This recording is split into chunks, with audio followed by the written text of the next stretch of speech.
todos, ¿qué tal? Bienvenidos a Gestionar la Máquina, un día más.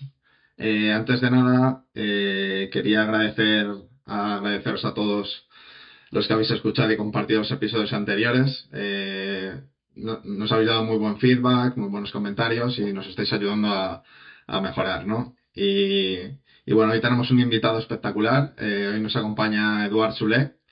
Os voy a contar un poco su perfil, ¿vale? Para el que no le conozca. Es un profesional de IBM con foco en temas de analítica de datos, temas de inteligencia artificial aplicada.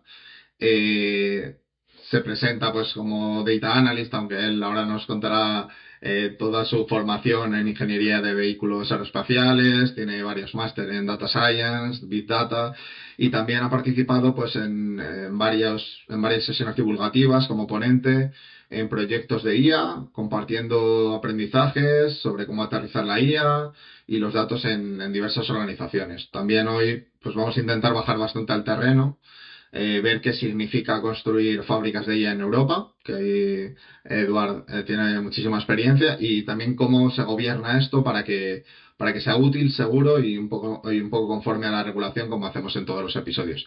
Bienvenido, Eduard. No sé si quieres añadir algo a tu perfil. No, presentación súper buena, Rubén, muchas gracias. Encantado de estar aquí. Yo soy un fan del podcast, así que, mira, encantado de aportar mi granito de arena. Seguro que sí. Pues si quieres empezamos por las European AI Factories, que sé que tienes muchísima experiencia. Ahí nos podrías contar un poco por qué la primera está en Barcelona, en el Supercomputing Center, cómo se organiza dentro y un poco cuál es su funcionamiento. Exacto, ¿vale? Es muy importante entender esta parte, Rubén, porque es la clave de todo lo que vamos a hablar hoy, ¿vale? Entonces, Ujú, el proyecto de las European AI Factories es un proyecto promovido por la Unión Europea, ¿vale?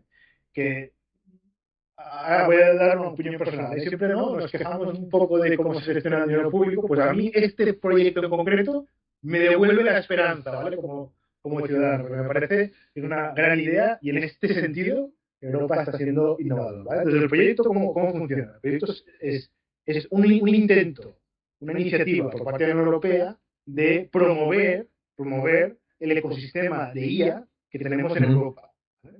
Que hoy en día, sabiendo cómo estamos, no quiero hablar de política, pero sabiendo cómo está el panorama, que cada vez más es muy importante ser soberano y tener tus propias herramientas y no depender de otros, pues ujú, Europa ve que tenemos que ser fuertes también en la parte de ella, que es un punto estratégico, ¿no? Sobre todo a nivel tecnológico. Entonces, lo que hace la Unión Europea es decir, pues voy a destinar una cantidad de fondos, una cantidad respetable de fondos, ¿vale? ujú, Para, digamos, habilitar a los centros computacionales que tenemos a lo largo de Europa, por toda Europa, que son centros computacionales muy buenos, centros computacionales públicos muy buenos, que eso la gente no lo sabe, pero en Europa tenemos los mejores centros computacionales del mundo. ¿Vale? Los ujú, tenemos aquí, en Europa, en Alemania, en España, en Italia, en Francia. Son centros computacionales súper buenos, ¿vale? Están en el top. Pues lo que quieren es habilitar estos centros computacionales para que sirvan como catalizador, para que yo como un ciudadano o como un ciudadano particular o como una startup o como un organismo de una administración pública pequeñita pueda ir a esos centros de computación ujú, y, digamos, tomar prestados recursos de computación muy potentes, ¿vale? GPUs, ¿vale? En este caso, en el mundo de la IA, las sí. CPUs, pero obviamente memoria, storage y toda la pesca, y pueda pedirlos y que yo tenga un periodo donde tenga un entorno potentísimo para que yo pueda desarrollar mi caso de uso, ya sea para temas de investigación o temas de mi negocio o temas de training, de aprendizaje, etc. ¿Vale? Entonces, lo que va a hacer la Ujú, Unión Europea es que va a dar recursos a estos centros computacionales para que amplíen sus capacidades de centro de computación a que haga esta AI Factory. ¿Vale? Y es un cambio de paradigma brutal, porque los centros de computación, Rubén, hoy en día ya hacen un poco eso, ¿vale? Pero están enfocados mucho al ámbito científico, al ámbito de research. Aquí lo que se pretende es ampliar ese alcance de los centros de computación a particulares, startups, administraciones públicas pequeñitas, etcétera, ¿vale? Y todo eso el ciudadano de forma gratuita, o sea, ujú.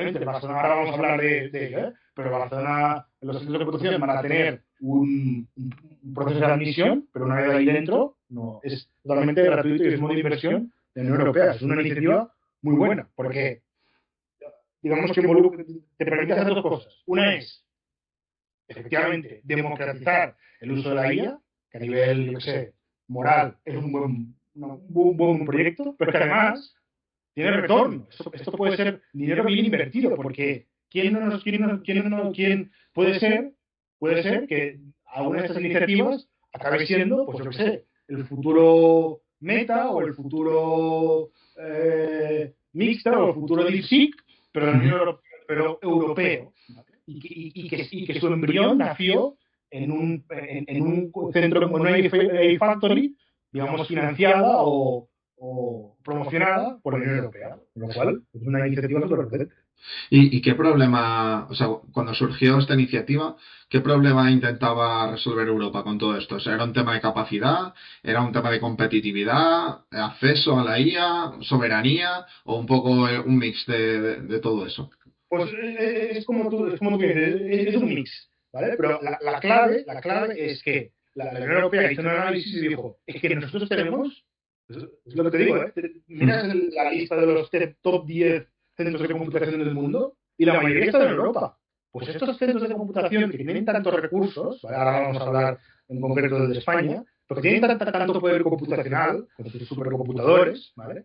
Habilitarlos, que nos ayuden, esta gente que nos ayude, que son centros, son no solo por el hardware que tienen, sino por la gente que trabaja en estos centros, que son gente súper válida y súper potente, pues que nos ayuden a efectivamente habilitar a la Unión Europea para que todo el mundo pueda construir sus casos de uso de IA en un entorno potente, seguro y gratuito, o sea, de modo inversión por parte de la Unión Europea. Con lo cual, lo que quiere la Unión Europea es habilitar, es promocionar, es generar iniciativas de ella y ayudar a los ciudadanos para que lo hagan. ¿Vale?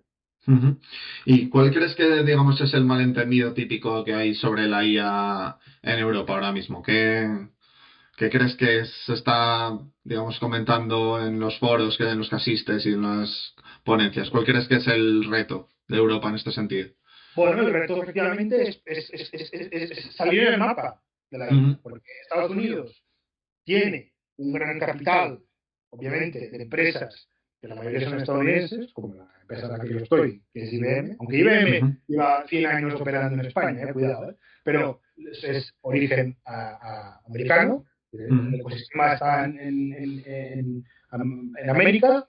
China invierte una cantidad de dinero, como lo hacen los chinos, que cuando se ponen entre ceja y ceja un proyecto, una iniciativa tecnológica, van a saco, y eso es lo que han hecho con la IA, vamos a ir a saco con la IA, y Europa lo que quiere es no quedarse atrás. Y Europa sabe que tiene el talento, que tiene la gente para hacerlo, tiene el ecosistema para hacerlo, lo que hay que hacer es habilitarlo. Y el Factory va a ser el mecanismo habilitador para activar el talento humano que tenemos. Para ti, ¿cuáles serían los casos de uso ideales? ¿O qué tipos de casos de uso estás viendo con más potencial? ¿Qué es lo que estás...? Claro, exacto. Buen punto. Entonces, hablando con hablaremos del caso particular del Barcelona Supercomputing Center, ¿no? Pero hablando del Barcelona Supercomputing Center, vemos dos casos de uso, ¿vale? Uno es, bueno, en realidad hay tres, pero vamos a hablar de los tres casos de uso. El primero sería una parte de aprendizaje, o sea, hay que formar a la gente en IA. El EUI Act, no hemos hablado del EUI Act, una de las partes muy importantes que pone es que cuando tú creas un sistema de IA, tus empleados tienen que saber usarlo, ¿vale? Entonces, la AI Factory te puede ayudar a que sea tú, digamos, tu punto de entrada, tu workshop para aprender a desarrollar casos de uso. ¿Por qué? Porque te va a ofrecer un entorno, un entorno donde yo voy a poder desarrollar esos casos de uso y seguir una especie de tutorial, ¿vale? Eso es una cosa que estamos haciendo en Barcelona Supercomputing Center.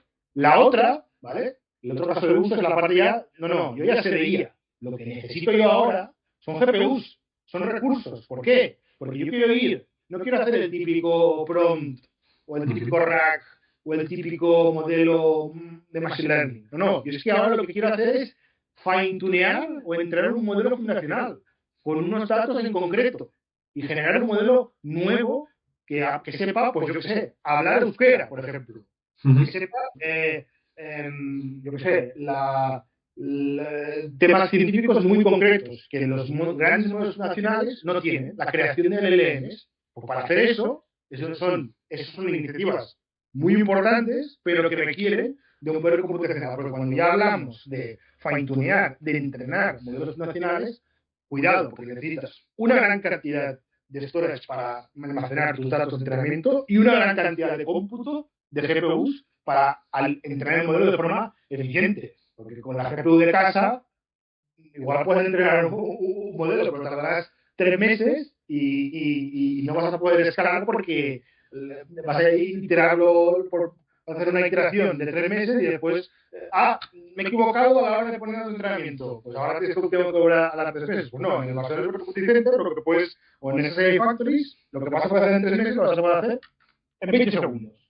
Eso es fundamental. Con lo cual, aprender de IA de verdad, tocando y yendo un paso más allá, que es el entrenamiento de los modelos. Y eso es esos son los casos de uso típicos que se van a abordar en la Factory.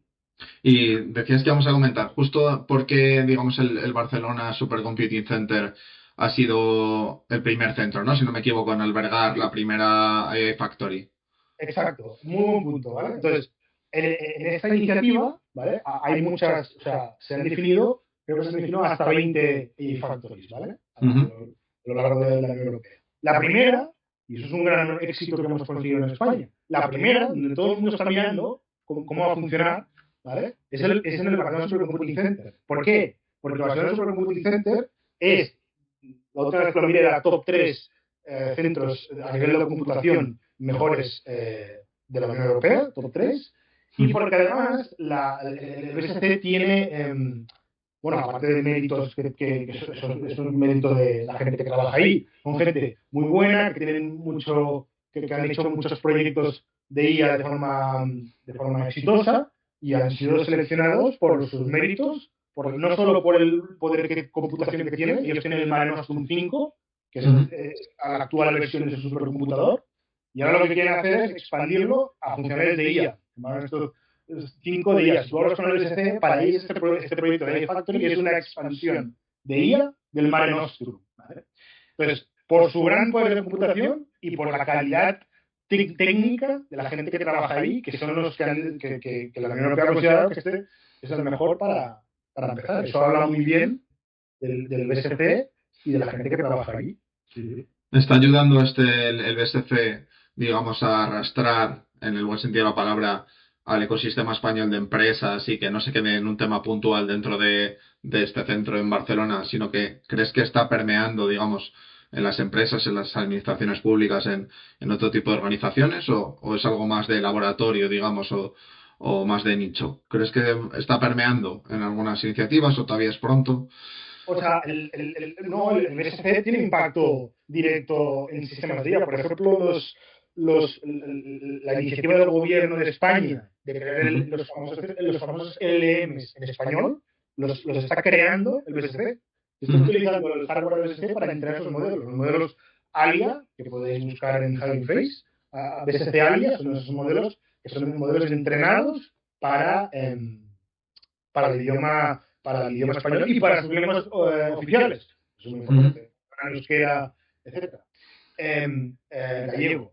Entonces, ellos ya están haciendo cosas de IA con el gobierno de España. Y yo en IBM he llegado a usar modelos open source, esos modelos de ALIA que te comento, para una prueba de concepto por algún ministerio, porque funcionaban bien. Y sobre todo, mirando a las lenguas oficiales.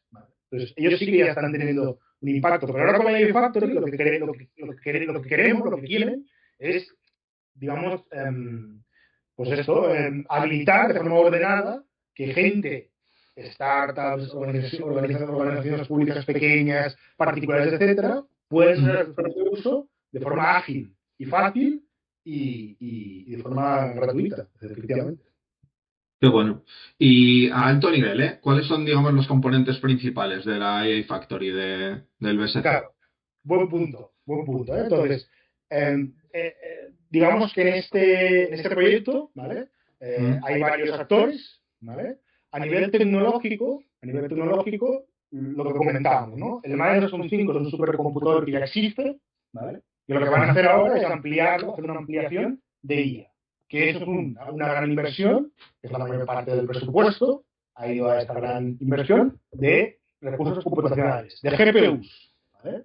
En ujú, esa ampliación aparece, obviamente, como no puede ser de otra manera, NVIDIA, ¿vale? NVIDIA está allí haciendo ese aprovisionamiento de ese hardware, ¿vale? El hardware, puro hardware, puras ujú, CPUs, ¿vale? Después el BSC es muy estricto cómo se tiene que montar, temas de seguridad, temas de networking, etcétera, ¿vale? Entonces, a nivel de hardware, esa ampliación del Microsoft 5 vía esas GPUs.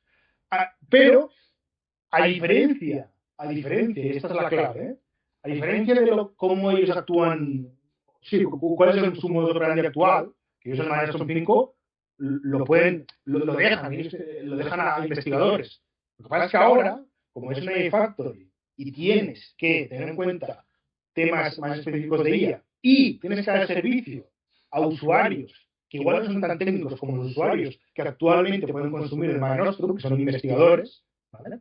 Pues aparece una necesidad de un software, ¿vale? Necesidad de un software que permita hacer eso, ese gobierno de la Factory y esa habilitación de que un usuario sin conocimiento entre y pueda hacer su primer prompt, su primer rack, su primer tuning, su primer modelo, etcétera, ¿vale? Y en ese software es donde aparece IBM, con su ujú, tecnología Watsonix, que es una tecnología que se adapta muy bien a las necesidades a los technical requirements, digamos, del BSC, porque es una tecnología abierta y que se instala, digamos, que no depende de ningún proveedor cloud, etcétera, se instala en la máquina, ¿vale? Que es lo que quiere el BSC, que todo esté en su máquina seguro y, digamos, instalado ahí, lo que llamamos, ¿no?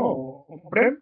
ujú, Y entonces, ese es el software de IBM, que es Watsonix. Son dos componentes, que es Watsonix Governance, que es la parte de gobierno de la IA y gestión de ujú, registro de uso, y la parte de Watsonix AI, que es como una manera de que cuando un usuario de nivel, yo estoy en una topología, una taxonomía de tipo de usuario que puede entrar, pues un usuario de alto nivel, pues pueda entrar, pueda tener su proyecto, de forma visual, pueda hacer ese aprendizaje, esos primeros prompts y esos relatos, ¿vale? Entonces, tiene ese componente de software y de hardware, ¿vale? Comentabas antes en una de tus respuestas temas de ley Act, ¿no? Y ahora estabas comentando también cómo estáis montando un poco el marco de gobierno de la IA.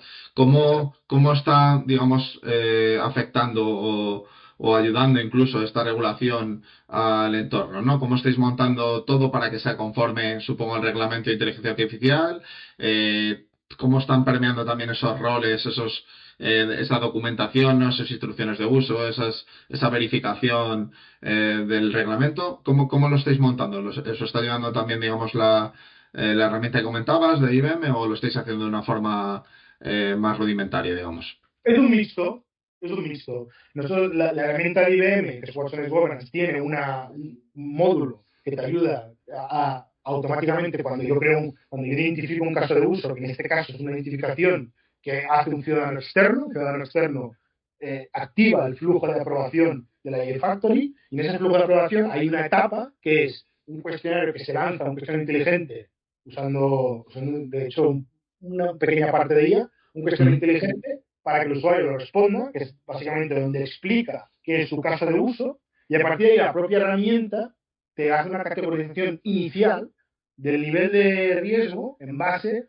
al mandato del UI. Esto lo hace la herramienta de forma base. Y a partir de ahí, con el nivel de riesgo, ¿no? Prohibited, high, limited, minimal, etcétera, a ujú. partir de ahí te saca unas obligaciones y unos requerimientos que tú tenías que cumplir en base a ese nivel de riesgo automáticamente detectado. Eso ayuda al BSC a que esa parte, digamos, inicial de identificación Ujú. no la tiene, ellos no tienen ese conocimiento, la herramienta te ayuda a hacer eso.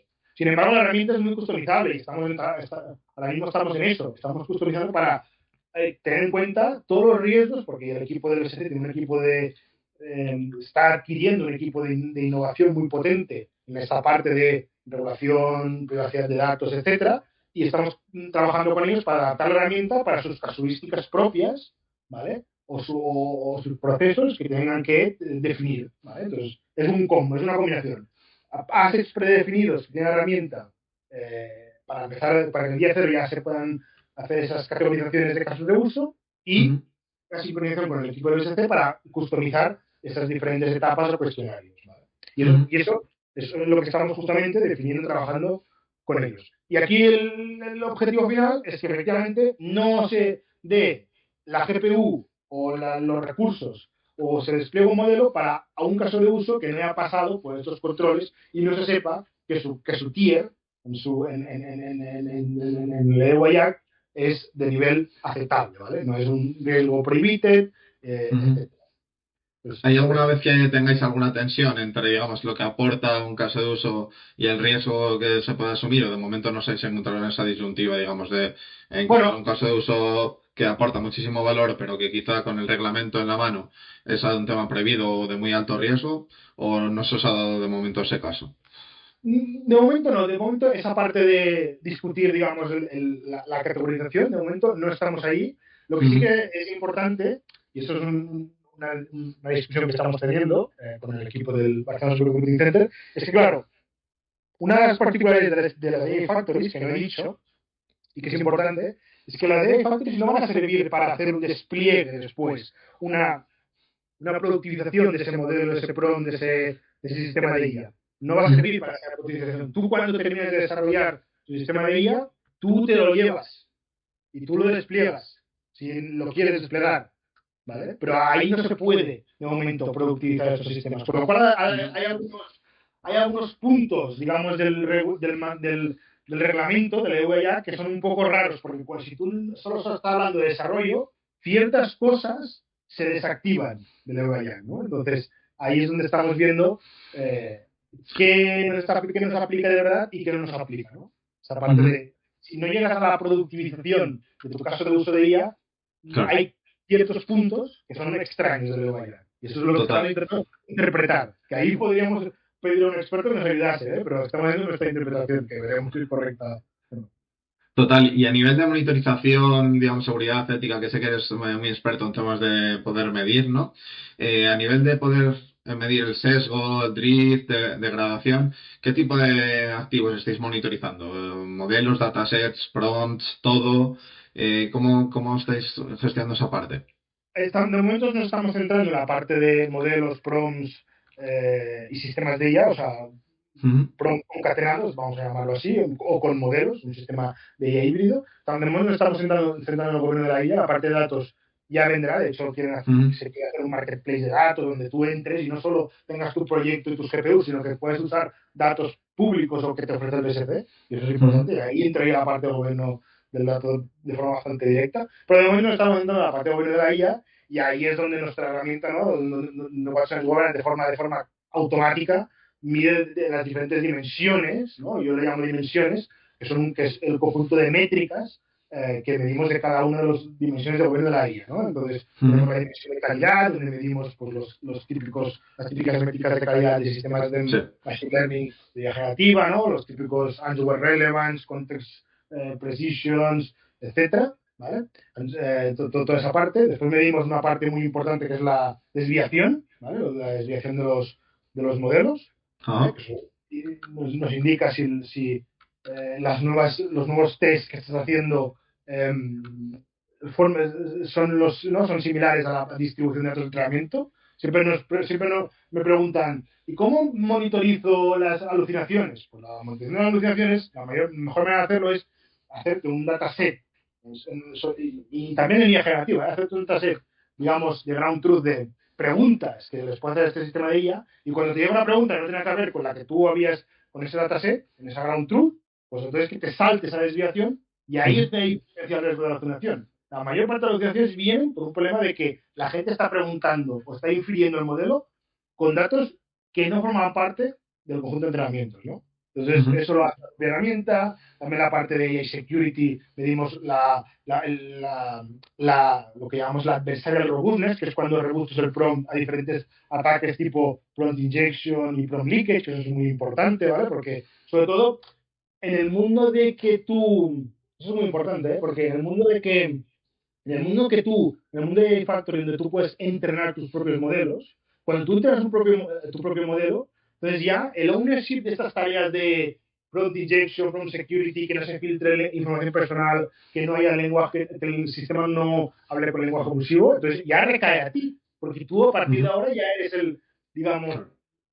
provider de ese modelo, porque tú lo has entrenado, lo has modificado, lo has cambiado. Entonces ahí es donde eso es muy importante monitorizarlo. Cuando tú consumes un modelo, pues tipo OpenAI, pues eso ya tienes un guardarraíles y entonces eso ya debería estar resuelto. Pero cuando tú eres el creador de IA y te das tu propio modelo, siempre está bien tener una capa, a una capa auditor que te mide las métricas y después tenemos métricas, pues, obviamente, de uso, las métricas de uso que son muy importantes para el BSC porque te dicen dos cosas. Una es todos los proyectos que se van haciendo en la Factory, quién los está usando y quiénes no. Y además, para el BSC es crucial porque la accountability, ellos tienen que asignar la cantidad de recursos, de tokens, de horas de entrenamiento que está consumiendo cada proyecto, porque eso es el cap. Eso, cuando tú superas tu cuota, Ujú. el baja la GPU y si quieres más tienes que pedir más, pero a ti se te asigna una cuota en concreto, ¿vale? Pero Ujú. una cuota, ¿ya? Pero cuando se termina eso, el BSC baja esas GPUs y tienes que volver a pedir nuevos recursos, ¿no? Entonces, la parte de uso de los modelos, la parte también de explicabilidad, tanto de Machine Learning como de IA generativa. Ahora mismo IBM Research ha sacado un algoritmo de explicabilidad, Ujú. que es el C-Line Explainer, que lo podéis buscar, y también sirve para explicar sistemas de IA generativa, ¿vale? Es muy interesante. Entonces, todas esas métricas que te ayudan a medir, te ayudan te ayudan a dar evidencias, eso es para mí muy importante, el gobierno de la IA, generar evidencias, a lo que tú has pintado, a lo que tu sistema te ha identificado como riesgos, obligaciones o requerimientos que tienes que cumplimentar, ¿vale? Cuando el sistema te diga no está sesgado, porque tú vayas con la métrica de, y efectivamente no está sesgado porque tengo esta métrica de fairness que la estoy calculando y que me está diciendo que mi sistema efectivamente no está sesgado, o que no es discriminativo o que es explicado. Ujú. Genial. Y antes de cerrar, Eduard, quería hacerte una pregunta. En el anterior episodio estuvo con nosotros Óscar Alonso. Seguro que lo pudiste escuchar y Sí, nos dejó una pregunta para el siguiente, ¿vale? No sabía que eras tú, pero creo que es muy interesante hacértelo, a ver qué opinas tú, ¿vale? Él dijo ¿qué crees, digamos, que necesitarán las organizaciones para asegurarse que la IA amplifica lo mejor de las organizaciones y no lo peor? ¿Qué crees que necesitan esas organizaciones para pues amplificar lo mejor de ellas?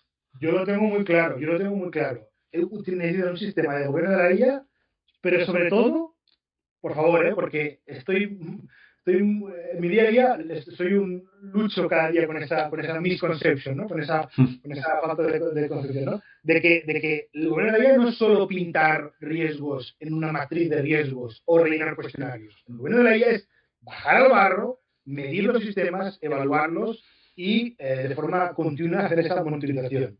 Entonces, que se enfoquen a la hora, el último obstáculo para ser una empresa de verdad AI-driven es que tú tengas un control, una monitorización de todo lo que está pasando en tus sistemas de IA y que tengas esas métricas, por ejemplo las que he dicho yo, pero pueden haber más, que las tengas controladas y que tengas un panel de control donde veas todas las métricas en tiempo real. Para mí eso es la clave para superar la barrera final de productivizar los sistemas de IA. Ahora mismo las empresas se enfocan mucho a desarrollar el mejor sistema de IA, pero después no se preguntan cómo hay que medirlo, qué KPI está asociado. Y por cierto, esas métricas técnicas que vienen del mundo científico de datos, asociarlas a KPIs de negocio que se puede hacer para ver Ujú. cómo una degradación de un modelo me puede afectar a mi core de negocio a nivel de dinero. Eso es fundamental. Eso también es una de las cosas que yo lucho, ¿no? Entonces, gobierno de la IA, pero con métricas, Lo que no medición. se mide no se gestiona, ¿verdad? Exacto, Correcto. exacto, exacto. Y un poco para pasar tú el siguiente testigo, ¿no? Al próximo invitado, que obviamente tampoco sabemos quién va a ser. ¿Qué pregunta le dejarías tú al siguiente para continuar, digamos, esta conversación? Ostras, pues yo, mira, qué buena pregunta. No, esta no, no la tenía preparada. Yo diría, Rubén, pues, ¿cómo podemos, o sea, em, qué- qué- qué- cómo podemos explicar el gobierno de la IA de Ujú. forma fácil y sencilla? ¿Qué ideas podemos, cómo podemos ir yo con mis amigos Sí, una empresa cenar? quizá más pequeña, una pyme, etcétera, que no tienen, Exacto, digamos, el músculo para poder exacto, contratar un consultor, ¿no? O un asesor externo. ¿Cómo se lo exacto. podemos explicar, no? Mm. El ABC del gobierno de la IA, efectivamente, muy simple, sin necesidad de complejidad, complejidades, oficinas del gobierno de la IA, consultores, como tú dices. ¿Qué puedo hacer? ¿Cuál es mi primera acción? Simple para empezar a tener una estrategia del gobierno de la IA. ¿Qué tengo que hacer? Esa me parece muy bien. Genial, es muy buena. Pues nada, Eduard, muchísimas gracias por habernos acompañado en Sí, este Rubén. episodio número 4. Ha sido un placer y además te conozco desde hace un tiempo, sé que eres un mega crack en este tipo de temas, así que nada, estoy seguro de que también te servirá para que alguien más seguramente te conozca y pueda consultarte un montón de preguntas. Y Así que tanto. nada, un placer y muchísimas gracias por hacernos el hueco. Y a nuestros oyentes, pues nada, nos vemos en la siguiente ocasión. Muchas gracias. Cuídate mucho, Eduardo. Un abrazo. Hasta luego.